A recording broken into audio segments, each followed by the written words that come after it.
जनसंख्या की धनात्मक वृद्धि या जनसंख्या की ऋणात्मक वृद्धि। क्या बच्चा आवाज आ रहा है? सुन लो पहले पढ़ेंगे जनसंख्या की धनात्मक वृद्धि और जनसंख्या की ऋणात्मक वृद्धि। हम लोग पढ़े थे बड़े जन्म दर और मृत्यु दर। समझना तुम्हें लोग जन्म दर और मृत्यु दर तुम्हें लोग बताना हुआ।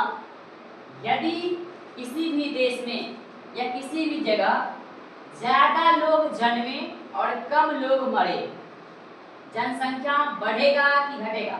बढ़ेगा। तो हम कह सकते हैं, हम कहेंगे कि जब जन्म दर ज्यादा होगा, मृत्यु दर कम होगा, तो जनसंख्या में परिवर्तन होगा।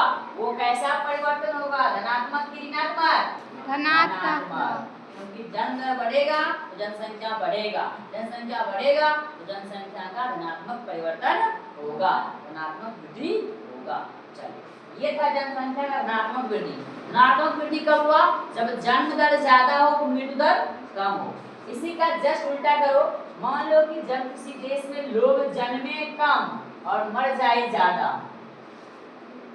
अब बताओ जनसंख्या बढ़ेगा या घटेगा? घटेगा। स्वाभाविक सी बात है, जब लोग कम जन्मे और ज्यादा लोग मर जाए जनसंख्या घटेगा या बढ़ेगा? घटेगा। इस कंडीशन में हम लोग बोलेंगे जनसंख्या की ऋणात्मक वृद्धि। समझ में आया क्या? जनसंख्या में वृद्धि दो तरह से होता है, एक जनसंख्या की धनात्मक वृद्धि और एक जनसंख्या की ऋणात्मक वृद्धि। जनसंख्या की धनात्मक वृद्धि कब होगा?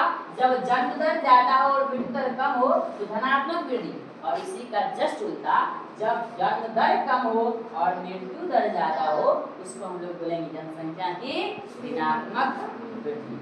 अब देखो एक अच्छा इंपॉर्टेंट टॉपिक आता है, वो है प्रवास। प्रवास से क्वेश्चन पूछेगा हुआ इस बार पूरे एग्जाम में, जो एग्जाम हुआ था प्री मंथली एग्जाम, इसमें पूछा हुआ था कि प्रवास के प्रतिकर्ष कारक और अपकर्ष कारक के बारे में बताइए। क्वेश्चन देखा होगा, पूछा हुआ था।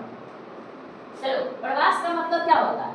प्रवास, लोग प्रवासी का नाम सुना है? प्रवासी, प्रवास का मतलब होता है एक जगह से दूसरी जगह चल जाना, एक जगह से जाकर दूसरे जगह रहना, बस जाना, ये क्या कहलाता है? प्रवास कहलाता है। जैसे अभी हम तुम लोग के यहाँ आए हुए, हम क्या किए हैं? प्रवास किए हैं। क्या किए हैं? प्रवास किए हैं। जब व्यक्ति एक स्थान से दूसरे स्थान जाता है तो इसीलिए हम लोग क्या कहते हैं? सर क्या हो गया?